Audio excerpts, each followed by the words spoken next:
I'm Al McFarlane. Welcome to Conversations with Al McFarlane. Today is Friday, July 15th, 2022. Fridays, we call the program the Healing Circle. We do this in partnership with the African American Child Wellness Institute, headed by Dr. Bravada Garret-Akinsanya. She's also the principal of Graykins Consulting and Psychological Services, a company that specializes in mental health services. We really call it whole health services for our community. And we've been doing this for a bit. Our goal is to sort of normalize, routinize the discussion of our health and our well-being, our right to be healthy, our right to be well, and how we should engage resources, assets, knowledge, and organizing in our community to ensure that we are healthy, to move us towards better health, towards fulfillment. I want to begin by acknowledging my co-writing partner for the project, Brenda Lyle-Gray. Brenda joins me every day from New Mexico and writes the stories that come out of these interviews. Brenda, first, let me say hi to you. How you doing? I'm fine. Looking forward to the weekend. Oh, absolutely, absolutely. Well, I look forward to every day. I have such a great time in these conversations and doing these shows. And Friday is always an exceptionally productive and I say healing and spiritual experience as well. You know, I want to commend you again for the excellent job you did in writing the story, which is the lead story for Monday's edition of Insight News. And that story is a story of the interview with the candidate for Hennepin County Attorney. A great piece, good job. Hope people will read it and check it out. We'll give you information about that momentarily as well. Thank you. Let me start by asking Michael Cheney to join the conversation. Michael Cheney, brother, you've been in the marketplace here for as long as I have, being a voice in the wilderness, a person bringing the news that redemption is at hand, that we have to take the community, our future, our culture, our environment, our knowledge in our own hands and build where we are. And people see you as the urban farmer, as the organizer of Juneteenth in Minnesota, as the creator of Project Sweetie Pie, and more. I think many people right now see you as an advocate for urban farming. So with that, let me welcome you once again, Brother Michael, and ask you to take a minute to talk about what you do in the arena of encouraging people to use the land that we walk on and live around in our neighborhoods differently, how we relate to the land. Michael? North Minneapolis is going green. Give us a call and learn what we mean. Where once lie urban blight, now sits luscious garden sites. Gardens without borders, classrooms without walls, architects of our own destinies, access to food, justice for all. And now, like sweet potato vines, our missions and goals all intertwined. Thank you for having me today, Al. As you say, we go back probably to the late 70s when I actually was a freelance photographer for Insight, and at the same time was doing radio at KMOJ. So I've been a cultural nationalist, artist for 40, 50 years, organizer, activist. As you Hold said, on, Michael, in the 80s, your voice is a little bit crackling to me. I'm not sure, Bosch, is it the same to you or is it just my reception? But it sounds like either you on top of your microphone or something. Testing, 1, 2, 1, 2, 1, 2, 3. Is that better? Vosh, how does it look to you or sound to you?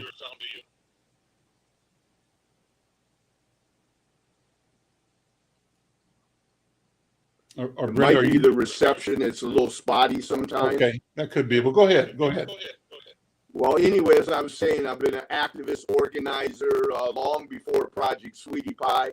In the 80s, the founder of Juneteenth in Minnesota. In the 90s, the Wendell Phillips Credit Union in South Minneapolis. and a whole host of other youth initiatives as a youth advocate, youth activist. Project Sweetie Pie I frame as the story of a community that came together, worked together for the common good of the youth and families of its community, for it takes a village to raise a child. Al, you are absolutely right. The power is in our hands, and the power has always been in our hands as community members to help frame our narrative, to help build agency and institution in our communities. And if we are going to move forward into the 21st century, then we must put together a 21st century agenda, and we must. So I refer to urban farming as the latest iteration of the civil rights movement. And I never just talk about urban farming, because this is larger than just food access, food sovereignty, food justice. This also includes climate justice. This includes, all kinds of initiatives and platforms that we as 21st century residents here on planet Earth, with global warming being what it is, that we need to be part of that discussion. We need to be part of that strategy. We need to be part of that revenue stream that's going to be born out of the Green New Deal. Let me do what we did a bit before we started. We're trying to get your visual lined up, and it looks like you're talking off to the side. So the question is, how do we shift you around so that you're looking into the camera, and that we feel you're talking to us and not off to the side? And I think is that better? No, that's perfect. I think so, and that's what we want. Let me introduce Dr. B, and I just talked a second ago. She's joining the call right now as well. We didn't get the information to her at the beginning, so Vash, look out for her to join the call momentarily and bring her in when she's here. I want to also introduce two additional friends, and we'll come back and talk more about the ideas you brought up, Michael, wrapping it all together. But I have a new friend in Artiste Mayfield and a new friend in Diane Phillips, I think, Darlene Phillips. And they are doing important work. An event coming up Saturday, July 23rd at the Capri Theater, where they're talking about diabetes. And let me, first of all, thank you, Artiste, and thank you, Darlene, for your work, and have you both talk about this event to start with, and we'll come back and dig deeper into it as we go. Darlene and Artiste, welcome. Hi. Hello. Hey, go ahead, Artiste, to start with you and talk about the event first of all. Give the particulars. We think that diabetes is not being touched, that there's no awareness to it. Some people don't even know that they have it. If they go in the hospital and the levels are high and they send them home, they don't know what happened. They don't know what just happened there, and they go home. Some people die at home. Some people end up in the hospital and they die in the hospital. So we want to educate North Minneapolis on diabetes. I am a diabetic. I've been handling it real well, but it's serious. You can lose limbs. You can the medication, you got to learn about it. I didn't know for a while that I was a diabetic. And when I started going to the doctor more, I began to learn about what I was dealing with. And I believe the African American community do not have any enlightenment on this at all. They don't know, they don't know. And that's why Miss Darlene, we connected, because she's going to kind of tell the story about her a little bit, not the story, but just a little peek into it, because we will be having an event at the Capri. But we connected so we can bring awareness from both sides of our world. This is Miss Darlene Phillips. Okay, great. Bring in Dr. B and Yelly as well, so that we're all in this room together. And before we go any further, I want to do a reset. Let me apologize that we didn't send the link out to Dr. B and Yelly early. And normally we start the program differently because how we start this, the protocol is significant and important. And if you all don't mind, and Dr. B, if you don't mind, I'd like to do an online, on-air reset of the program, because I think it's a critical one. So with that, I started off, Dr. B, just indicating that you and I have been in partnership with uh, on behalf of the African American Child Wellness Institute. And I mentioned your work as the leader of the Gray-Akins Consulting and Psychological Services. I'll go one step further because I'm pleased to say this. You are a mental health provider, a psychologist, a licensed practitioner. You have a company that provides counseling services, psychological services to families, children, individuals in the community, to institutions. I serve on the board of the African American Child Wellness Institute. I serve as your board chair. I'm pleased to do that. Secondly, in the spirit of transparency, I always tell people that your company is a customer of mine. You buy advertising in Inside News and on the McFarlane Media platforms. So transparency and being clear is important. But the last thing I talk about all the time, but I'm not sure if proud is the right word, but I'm passionate about. And that is that I'm also a customer of yours, in that I've come to your company in search of seeking counseling and therapy. So I have one of your team members as my therapist that I meet with an hour every week. Why? Because I need help. I need help. I need feedback. I need analysis. I need confirmation. I need a sounding board that I can trust, that I can rely on. I say this because I want Black people, and Black men in particular, to understand that we need each other, and we need more often than we can bring in and of ourselves alone. And so for me to be able to go to your business as a customer and say, I'm looking for psychological help, I'm looking for analysis or therapy, advice on how I can be clear, focused on my goals, take my personal life and my business life to the next level, understand what things that I do or don't do that hold me back, what barriers there are, and how I, navigate so that I have a fulfilled and fulfilling experience, moment by moment, day by day, a lifetime that I can be proud of and feel good about. And that's the power of counseling, of therapy. And I also say, Dr. B, that I watch the movies like everybody else, and I see the white people on the movies like The Sopranos and things like that. This is my short take, but they talk about their therapists all the time. The white people talk about their therapist like it's like their brother, their sister, and it's part of their being, and they're moving into being the effective persons they want to be. And so I said, if they can do that, why can't I do that? Why shouldn't I have access to the expert feedback, analysis, information that helps me be the person I want to be? So I say all that to say it's important that Black people, and Black men in particular, look at health differently. That we deserve to be healthy is what you tell me, and we can be healthy, but we have to have the courage and the common sense to ask for help and get the help. With that, I want to have you do the reset and talk about why we call this the healing circle and the process we use in engaging all the members at the circle. Dr. B, I'm going to pass the talking stick to you. Thank you so much, Brother Al. And thank you so much as one of the elders in our village. We all hold you so dear because your wisdom is so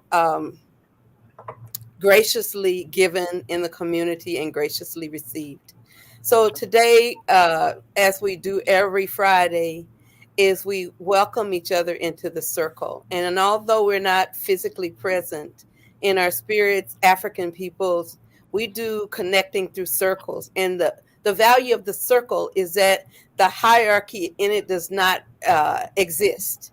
Everyone in the circle, no matter who you are, has equal access to the center, which is the space of power. So your voice matters, no matter who you are or where you come from. We're all equally connected in the values that we bring into that circle process. And we also talk in the circle by using a talking stick. So in our practice, every week when we meet, we use a virtual talking stick and we pass it on to the next person who wants to speak. And when you want to speak, you ask for the stick and it be given to you. And finally, in the circle is a space of humility where we rely on our elders and we honor them because they're closest to our ancestors.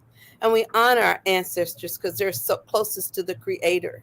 So in each of these spaces that we hold is a space of power and of healing. And the whole central belief of Kujichagulia, self-determination, means that we can set ourselves in a direction of healing. We don't need someone outside of our community or outside of our spirit to be the source of empowerment for us. If we choose to use our voice and collectively our spirits, we will be a people who will be healed. And we believe that we have a right to healing because if the abuse that we've undergone for centuries is any indicator of our resilience and our ability to heal, we know we've earned the right by our pain, our suffering, our persistence, and our insistence on equity and empowerment of our community. We've earned that right, and we have a right to be well.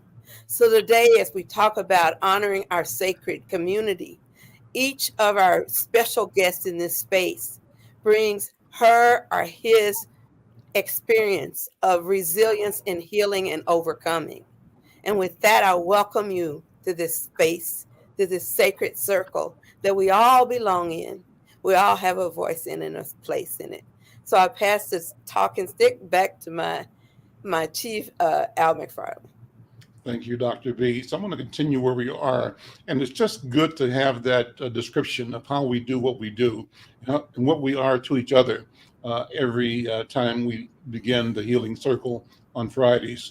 I want to say a special shout out to my brother, Garret-Akinsanya. I talked to him this morning. This is an aside, but it's one that I'm pleased to make and I'm happy about it.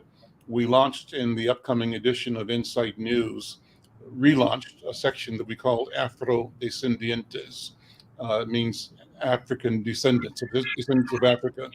And the beauty of it is this is a page that is written in Spanish, or article written in Spanish, that I had another colleague, companion, translate into Portuguese, and I translated it into English. So we're presenting this one article.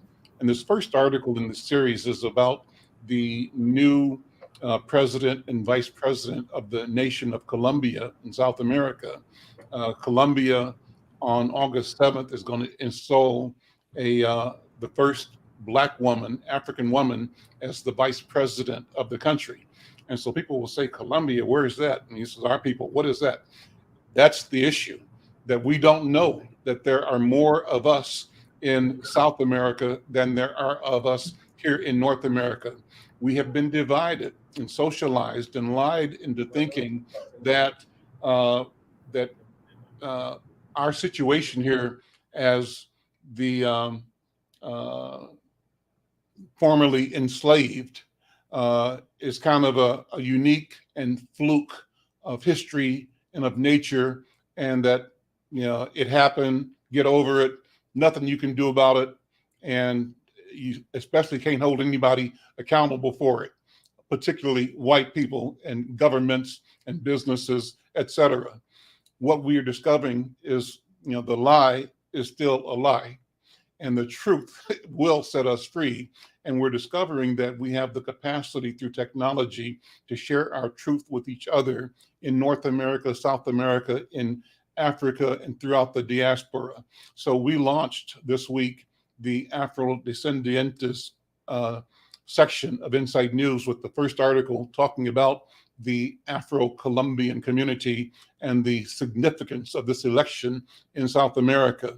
And the beauty of the launch is that it included the Portuguese translation.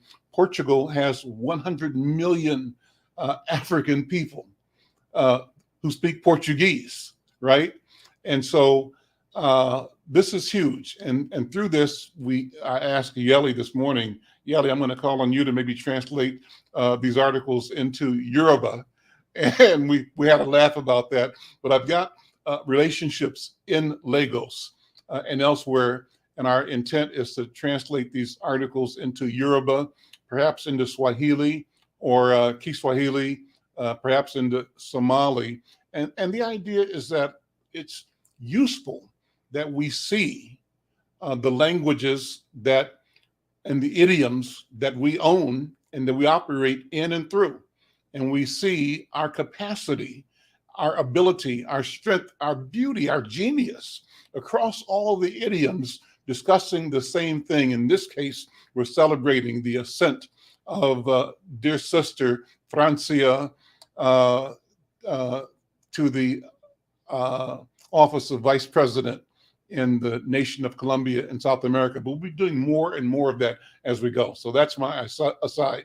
And thank you for showing that. So let's get back. I want to go back to the conversation that we were having, and this time bring in Sister Darlene Phillips to talk about, you've got a story that tells us why it's important to pay attention, to know about diabetes. I'm going to pass the talking stick to you, Sister Darlene Phillips. Here it is. Thank you. Good afternoon to everyone, and thank you for inviting me to the forum to speak. I want to say that I believe that I have been appointed this duty. I've often said since I've changed my life that I'm an example of change. I've changed. It's nothing that is afforded, that is nothing that's just afforded to me. It's not exclusively for me. It's for everybody.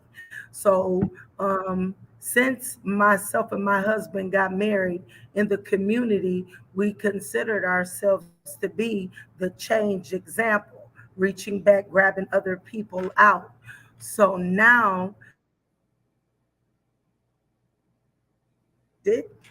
with diabetes and just the not knowing.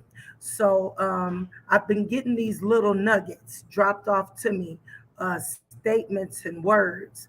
I was somewhere and I was listening to something, and I heard the statement saying, the gift of awareness. We have to be more aware in our community on what is going on with us. And I feel just, I know I lived it. The signs were all there. Neither one of us had a clue. My husband, Roy, and myself, we were thinking this one thing. He was just transitioning because he had stopped smoking cigarettes. I've often heard, and still now you'll hear on the news or other people say, hydrate, hydrate, hydrate. Well, in Roy's case, with the diabetes coming up so suddenly, May the 18th, May the 17th, Roy was sick at work. He came home early from work. Darlene, that's May just last month, 2 months ago, right? This is not, yes, this is new. Yep, let me put it, you're right, Mr. McFarlane. So it would be May the 18th of 2022. He came home the 17th sick. The 18th, when we got up to get ready for work, Roy was still too sick to go. His boss called, Bishop Harding. He says, Sister Darlene, I believe Roy needs to go to the doctor. So I was thinking, okay. So I went and spoke with Roy. Okay, right? So I went and talked with him, and he was saying he wasn't going to work. He would be making an appointment. He made an appointment for 5 p.m. on the 18th. He went to that appointment. I called him while he was there. He said, babe, they diagnosed me diabetic. I'm diabetic. I said, in one day, because keep in mind, I don't know nothing about diabetes. I don't know how it creeps up. I don't know how it shows up. And they told him he's diabetic in one day. And he goes, yeah, they're writing me a prescription now. I said, oh. I said, well, I'm coming to get you. Nope, I'm gonna go home. He went home. So I'm going to the store. So I know other people who are diabetic. So I'm thinking I need to get something different to eat and drink. So I call, hey, what did they give you? What can you eat? He said they didn't tell him anything at the doctor's appointment. They prescribed him the medicine, sent it to the pharmacy. So I said, okay, well, I'm thinking it's got to maybe be low in sugar, or I don't know what we got to do. So I went and got tea with no sugar in it. I brought soup because his stomach was upset. We're thinking he just has an upset stomach. So I go home, heat the soup up. I hand feed him the soup. He tells me he got pain in the bottom of his stomach. So I say, okay. So then he came, he said, babe, we got to do something. I need a laxative. So I left and went to the store. When I left about 8:30 at night, go to Walgreens, come back. It's at least 5 minutes to 9. When I get back in the house, Roy says, the doctor office called. I said, Roy, who in the doctor's office could call this late at night? He said, I don't know who it was. Maybe it was a technician. I said, well, what did they say? You might want to go to the emergency room to get a insulin shot. You might sounds like you got a choice. And so as things were progressing, I asked Roy, they didn't give you anything? Because you know how sometimes when they give you a prescription, you got to wait for it. They'll give you a little dose in the office, right? They didn't give him anything. A shot, a pill, nothing. No paperwork, no nothing. So I gave him the stuff that I went to get because he thinking he constipated. He uses the restroom. He's so tired. I asked him, do you want to go to the emergency room now? He says, no, I want to lay down. I think I could get me some sleep. He laid down. At 1:30 a.m., he told me, I think I better go to the hospital. I got him to the hospital at 2 a.m. The nurse in the emergency room is working on him. She's kind of cracking jokes and stuff, making light of it. I took it as like racial profiling because she was saying stuff like, I bet this diabetic ketoacidosis, real smart, like probably got kidney failure. I couldn't understand like why she was acting like that. And so when she opened up Roy's chart, she opened it up and she said, oh, Roy went to the doctor today. I said, yes, at 5 p.m. The numbers on the screen, everything on the screen was in black, except for the blood sugar number was in the middle of the page. 549. The nurse screamed so loud, she stopped typing and reached and started grabbing the IVs to put them in Roy. She had the lady that was putting the leads on his chest for his blood pressure, had her speed up a little bit, but she still tried to remain calm. She was telling me stuff like, he's going to be okay. We're going to admit him. I still don't know how bad it is. 549 didn't mean anything to me. So she said, well, Roy's going to be here for a while. We're going to admit him. I said, admit him? She said, yes. And I was like, till tomorrow? Because I'm thinking they just got to give him a little bit. And so she said, oh, no, he'll be here at least till Sunday. This is Thursday morning. I said, Sunday? She said, yes. She said, darling, you might as well go home and get you some rest. You could come back and sit up with Roy. That way I'll be awake with them. I left the hospital and went home. They called me at 5 a.m. and said he had a seizure. What kind of seizure medication? Roy doesn't have seizures. So the ladies say, okay, they were treating for the seizure. So they treated him for the seizure. They called back saying they were going to move him because he needed to go to ICU. So then they called back and said no ICU bed, they would keep him. So I go to the hospital, back to the hospital that Thursday morning. He's not woke up because he's under the sedation of the seizure medication. They keep saying he need to wake up. So they was giving the sternal rub. They were checking his eyes. They steady were checking his blood sugar. The blood sugars were finally starting to come down. I'm thinking that's great. It wasn't. From that point on, From that 5 a.m. seizure, my husband have not woke up yet. And it's sad to say that Roy passed away on May the 24th. I turned the ventilator off at 8:45. I turned it off about 8:40. By 8:45, he was completely gone. From that seizure, somewhere in between the seizure and not waking up, he suffered he suffered 4 strokes. He had a stroke left, right, front, and back on his brain. As doctors started to talk to me, they started to become more transparent about the things that Roy would no longer be able to do, even if Roy was to wake up. So at first I was crying, oh, just give him back. God, please give him back. Somebody asked me if they could put him on the prayer line. So I said yes. They didn't want to do it without asking me because they didn't want to give out the details. Was it okay to give the details? And it dropped on me in my spirit and said, I need an intentional prayer. I need them to speak to the things, his brain, his feet, his hands, his legs, intentional. General prayer always works. Intentional, I needed to bring him back. So I started saying, asking God to restore him to his whole self. The way we walked in, for him to walk out the way he walked in. And then as they started to talk to me, letting me know how severe the damage was with Roy. So from the 20th, which was that Thursday, he stayed there in the ICU.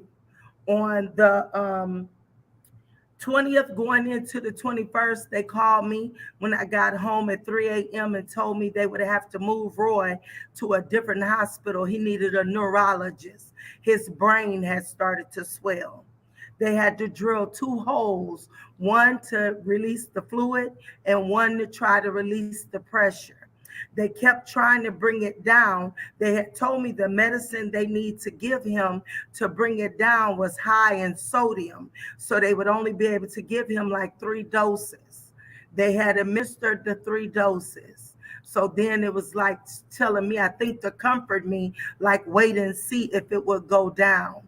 On Sunday, Roy's brain exacerbated. It swelled all the way to the skull and exploded and shifted.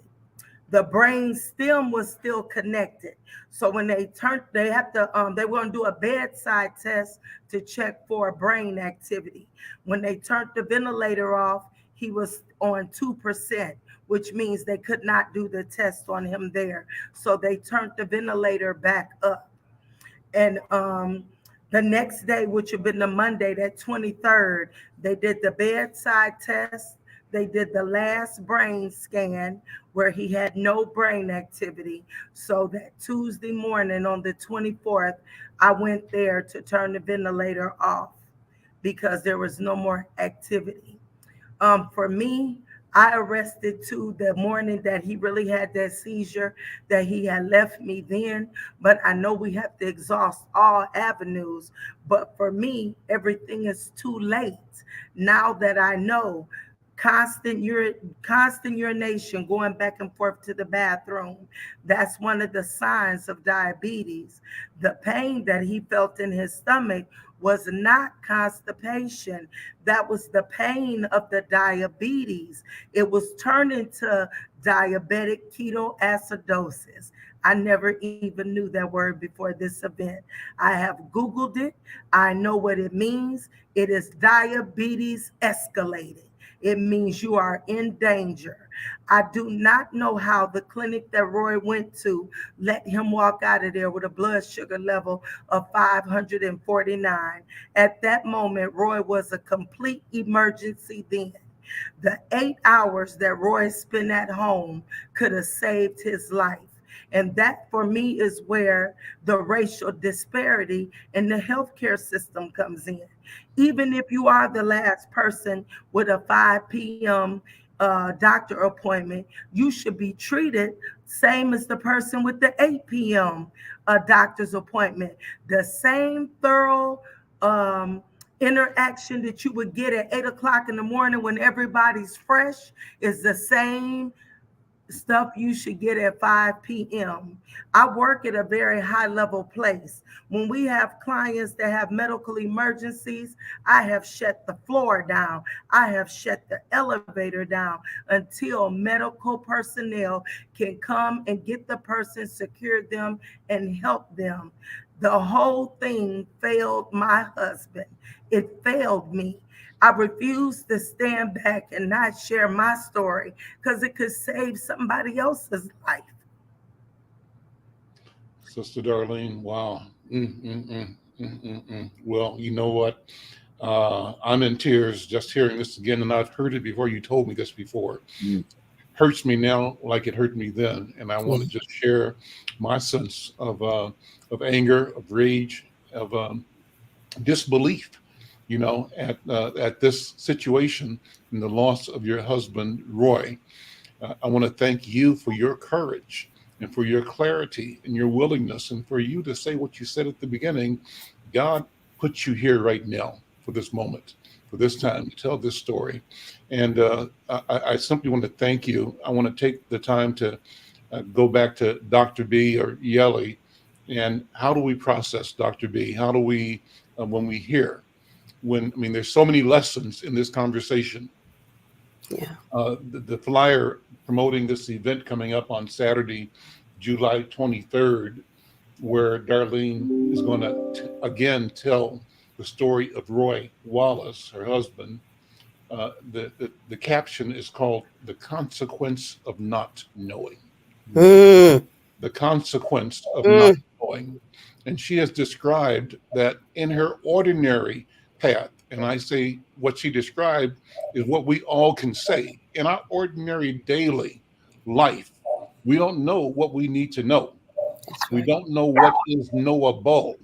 And what do we do to ensure that we have awareness, knowledge, and the power to make the right decisions? And how do we not surrender our lives to other people's convenience or inconvenience because we don't know? We've been acculturated into trusting they're the doctor, they must know. Sometimes they don't, or sometimes they're too busy. Dr. B, what do you think? I'm going to pass the talking stick to you. And I'll accept it. And again, Sister Darlene, I just want to say thank you for sharing that life-saving message. And I guess the real key is that people, including myself, we want to run away from things that frighten us. When we go to the doctor and you've got that A1C, first of all, nowadays the doctors don't even tell you what it is and what it means. They'll email you some labs. You got to get on Google to figure out what the heck it's talking about. They don't take the time to sit with you and tell you what those results mean, or even send you a note. That's the first thing. Yep. And so, because they don't value our bodies and our lives. And that idea of not knowing leaves so much pain, because it always takes us to if only. And that can be something that can leave you with a lot of guilt and anger and pain. And so what this sister is telling us is that if we don't know, we need to find out. And she's making there's a Navajo proverb that says, you can't wake a man who's pretending to be asleep. So for us, right? Sometimes we see our labs like high cholesterol and borderline diabetes. I've done it. You see that on your labs and you go, oh no, that ain't no big deal. The doctor would have said something if it was a problem. Trusting people who are mostly white doctors or busy Black doctors, overcommitted doctors, to help us advocate for our health. So this was not just a sad thing. And sister, I cannot begin to tell you how much your words have impacted me, and how I'm so grateful that you love your community and you love your husband so much that you would walk through that fire so that we could be saved. That's a great gift. That's a great gift, because somebody's going to hear you today, and it's going to make them make that appointment or check that A1C on the lab that the doctor didn't interpret. Somebody's going to be walking around and say, this sister saved my life today. And it's going to be more than one somebody. It's going to be a lot of somebodies. So I thank you for that brave and courageous woman warrior message. Because you're not fighting this battle by yourself. You're fighting it for us and with us. So the only way we as Black folks can make sense of something like that is to remember that she made that sacrifice so that we wouldn't have to. And that God is using her, empowering her with that message so that we as Black folks who are disproportionately impacted by diabetes. My grandmother had diabetes. My great-grandmother had diabetes. And for some reason, my mother didn't have it. My father didn't have it. It skipped them. But one of my brothers has diabetes. And so my best friend has diabetes. So I think about how critical it is for us to step into our awareness. Yep. Some of us are sitting here knowing we got high cholesterol, knowing we got the sugar, knowing we got blood pressure issues, and we just want to choose to ignore it. But she's given us a clarion call today. And if we don't step on it, I'm telling you, we don't have anybody to blame but ourselves. We can't blame the white doctors. We can't blame the clinics that don't interpret our stuff. We now know. And one of my saying is, once you become a pickle, honey, you can't go back and be a cucumber. You can't. You can't unknow what you know. Yeah. And now today we are duly pickled. We've been told. And I'm listening. So with that, I'm going to pass the talking stick to Brother Yeller.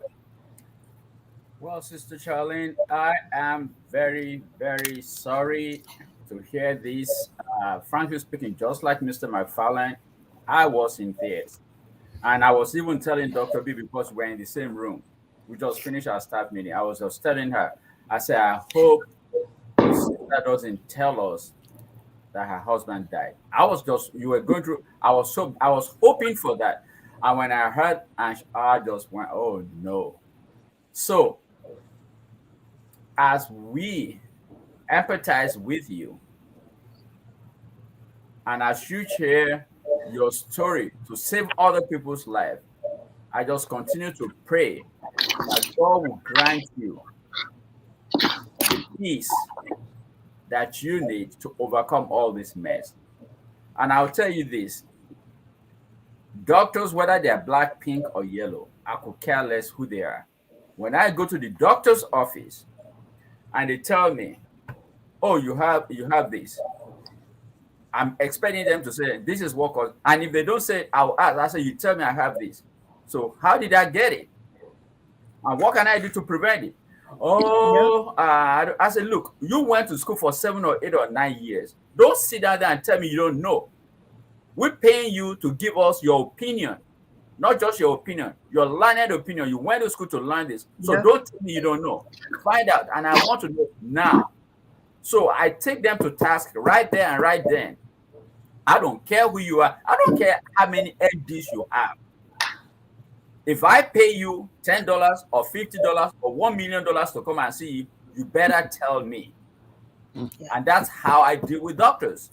And all my doctors, accountable. Holding them accountable. I hold them accountable. I don't take, I don't know, or I'm not sure. You better be sure. You went to school for 7 years to know. You get this MD so that you can tell people like me what the deal is. So don't tell me, find out, and I want to know before I leave. I'm not leaving until you tell me. Yeah. So that's my approach to dealing with doctors. My doctor just left because he was going to somewhere else. So I got this report about my physical that says all this, and I have one there that I haven't.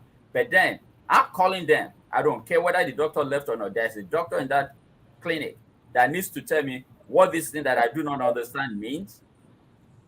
I don't really go to the doctors. I'm blessed to have good health. But when I see something that is off the chart, I went to my dentist and they say, oh, you have high blood pressure. I'm like, how do I get high blood pressure? That used to be one of my doctor told me before he left. He said, Yellow, you're getting older. Maybe just getting, maybe just shedding a few pounds there or exercising, because I've been working so hard, 7 days a week, 4, 5, 6, 7, 8, 9, 10 hours a day. They said you need to rest.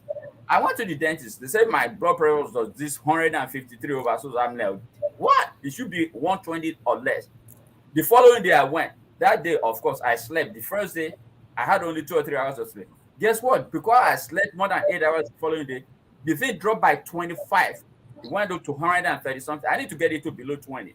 But what I'm saying is exercise, physical exercise, Good diet. good diet, rest, adequate rest. Those are 3 key things that especially Black men, Black women, Black people need to understand, especially when you're getting into the 60s or in the 50s and the 60s. We need to exercise regularly. So that's what I'm going to say. But I thank you so much for sharing your story. And please, if you are listening out there, don't let your doctors get away with murder. Yeah. They are paid to understand, and they went to school to understand. Make them accountable. Is it possible to ask for the talking stick again? Yes, You got it. You can have it. Okay. Also, like the medications that they have a lot of people on. One of the medications, Metformin, we'll start with there. Everybody, I don't even know what this is about. Metformin makes a lot of people sick. Yep. Lots of people, and they have other insulin that they can give people. How I know that I was so in the dark the morning that I went back after the seizure, I knew metformin was bad because I know at least 3 or 4 people on it. So I called Ortiz and said, because it made her sick, they had to change her medicine to Trulicity. Mhm. I had to call and ask her, what is the name of the stuff? When I went to the hospital that morning, the seizure, I was advocating for my husband then. I do not want him to have that metformin. Please put him on the Trulicity. The Trulicity, you could take it once a week. And Roy was an exercising person. Roy is a doctor person. He goes to the doctor. How are we missing this? We have a dog. Roy walks miles with Teddy all over the whole city of St. Paul. They know them. Simple things is what you're saying. We change your diet. Some people, when they get diagnosed pre-diabetes, all they have to do is change their food. Diabetes is gone. Just change your diet. So even at the event, we'll be talking about like the change of diet, what foods would be good. We're doing blood sugar testing just to give someone an idea of what the numbers are. I didn't have a clue. 549, 487, I didn't know. Roy's blood sugar level was 5 times what it should have been at the doctor office. And when you're going to the doctor as a community, he went by himself because we didn't think it was that bad. Please, if you're feeling some type of way, take another person with you, somebody who can help you translate. Sometimes people go and they'll just take the stuff at face value and walk off, when another person like you, brother Lely, you're saying, no, tell me, how did I get this? Where does it come from? Is it streaming in my family? So we'll have a history of what it is. As a community, we got to be more aware. We've got to figure out what is going on, because they got us locked up all kind of ways and we're not seeing it. We're missing it. We got to come together, because us coming together as a community makes us powerful with knowledge, where one person's story could save another person. Just like the doctor said, I am going to stand firm and tell this story because I don't want anyone else to suffer these consequences. The bills, the doctor bills. When you're talking about reading that paper, when they send you that email about your test results, they sent me a doctor bill so high, I almost had to write it on paper before I could say it. $146,000 $889. And when you read the itemization, I don't even know what those words are. Who could pay that bill? And that's only one of them. One of them came, I thought that was the good bill when I opened it, $57,000. I was like, woo. 57,000, but the insurance paid this amount. I only owe $7,246, and they keep sending these bills. One doctor for $350, but that last one, $146,000. That bad boy there took the cake. And with that, I'll pass the stick. I want to just jump in for 1 second. My name is Artis Mayfield, and I'm the executive director of Grassroots in Action, Inc. And we educate, we do voter registration, and we like to mobilize around different things that are happening in our community that we don't feel safe with, that we are concerned about, that we feel that people are not giving a voice to it. During Darlene's, during the Roy's episode, me and Darlene just had a funeral with my son who died of an overdose. Not even, it was like 30 days apart. So my son dies of an overdose in a treatment facility, and they still don't even know how he died. Same hospital, same waiting room we ended up in. I ended up right back where my son had just died 30 days ago, same hospital. And when the tests came back for him, the coroner, the autopsy, the doctor came and told us that he had drank bleach, a pint of bleach, and that probably killed him. That of course it's going to kill you. A little type of bleach is going to kill you. Then they turned around when they had another test, and we had to wait a month for. I can't think of the name right now. They came back and told us he didn't have no bleach in his system. So I'm left with, I don't know how my son died. I don't know what's going on here. You don't know who to tackle because I'll never know how my son died. I don't know if they did something to him in the treatment facility, but how did the same hospital her husband was in, doctor come and tell us that he had bleach in him when they're coming back and saying he didn't have bleach in him. Then a month later, I'm back at that same hospital with Miss Darlene, and I went through it with her, because I just had went through the same thing with my son. So, I know what she was feeling, probably different feelings because he's my son and that's her husband. They're one, and me and my son, and we're different. I birthed them. So listening to the same hospital, you want to kind of say, what's going on here? Is some funny stuff going on here? Are they using, like they kept asking Miss Darlene, can we have this, and this? They wanted body parts. They wanted things from her husband's body, and constantly asking her. And so we don't know, we got new doctors coming on board. They want to use tests for this and so in here. So we just said, we're going to come together, and this is something we need to do. We need to bring awareness to this community. People need to come out and support this, because the less we know, the more we won't know.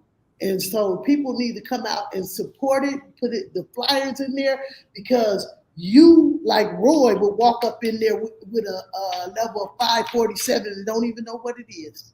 And don't even know why you're there. Don't even know why you're feeling sick. Don't even know why you're running off. Don't even know why your headache's hurt.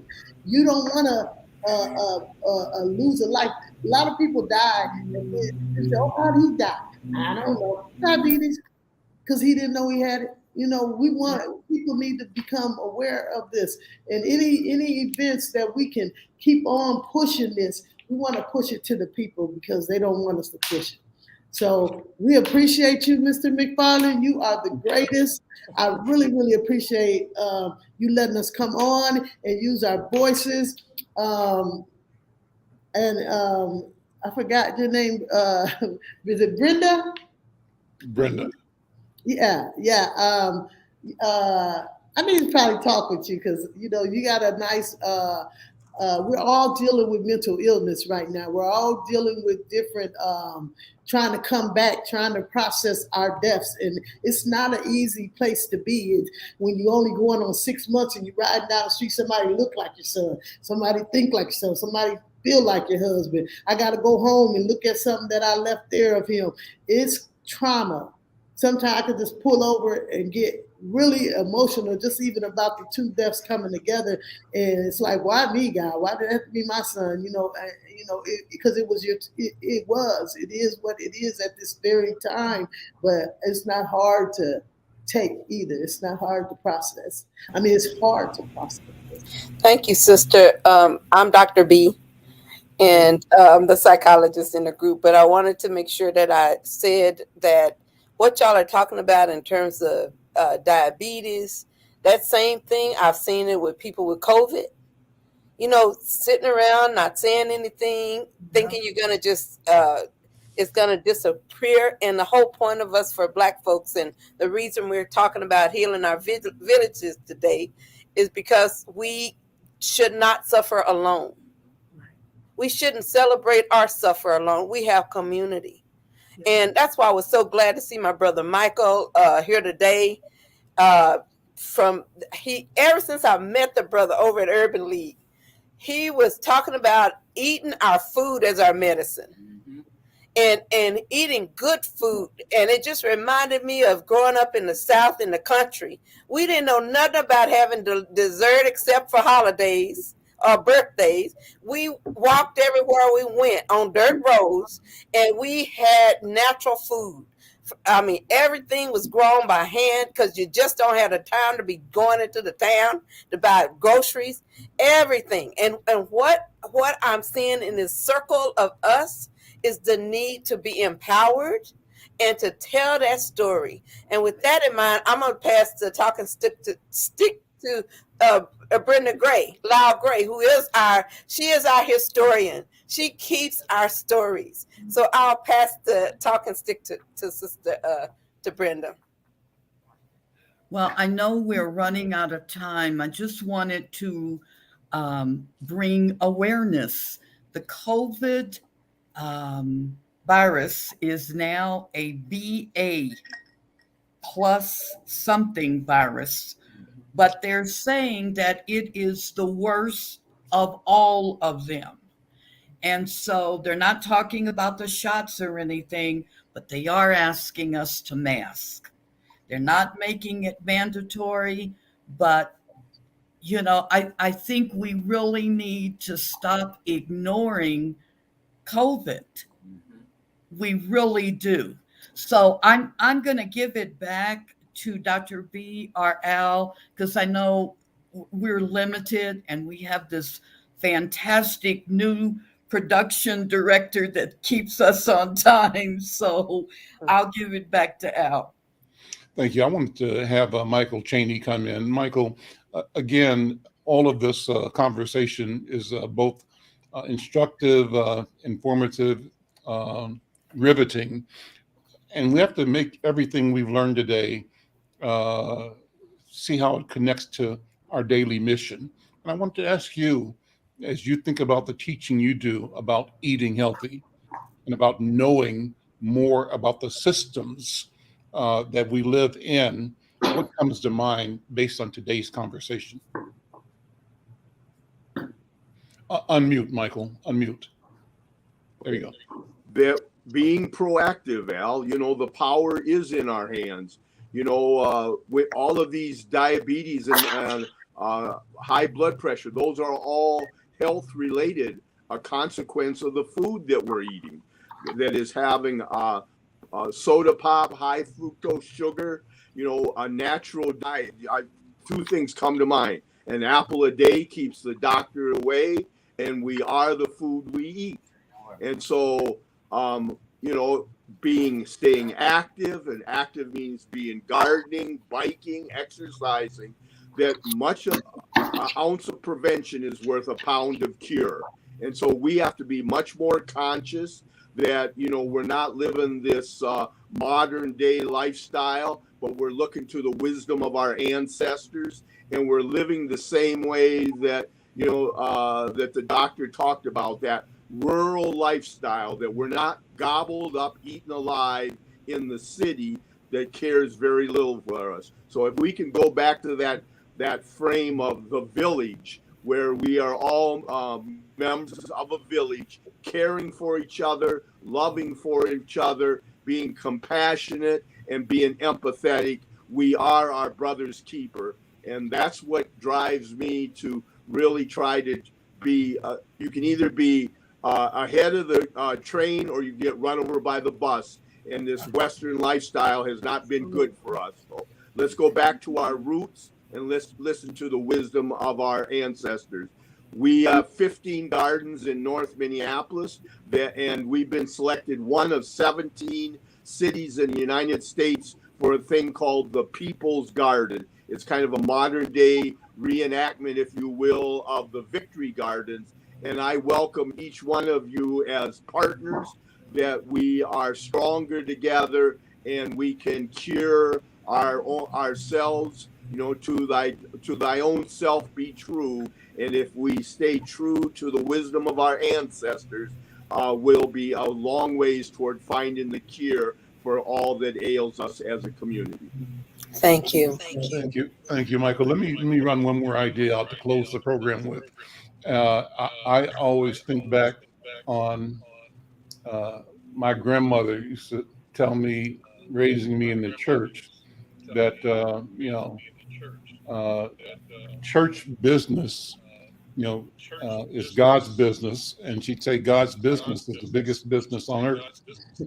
The instructive thing is to understand business is behind it, right? And so I take that and say, when it comes to health, and we always were told, mind your business. And so the lesson here is that we have to mind our business. And the other lesson is our health is our business. Our health is our business. And we need to look at what the business is of our health and determine that we are operating with a sense of equity, of ownership, of sovereignty, and that the revenue streams associated with our health and well-being, the revenue streams that grow us and empower us to be masters of our destiny. Thank you all for being here. That's it for today. We'll see you next week. I'm Al McFarlane. This is Conversations with Al McFarlane, Friday, The Healing Circle. Thank you. That was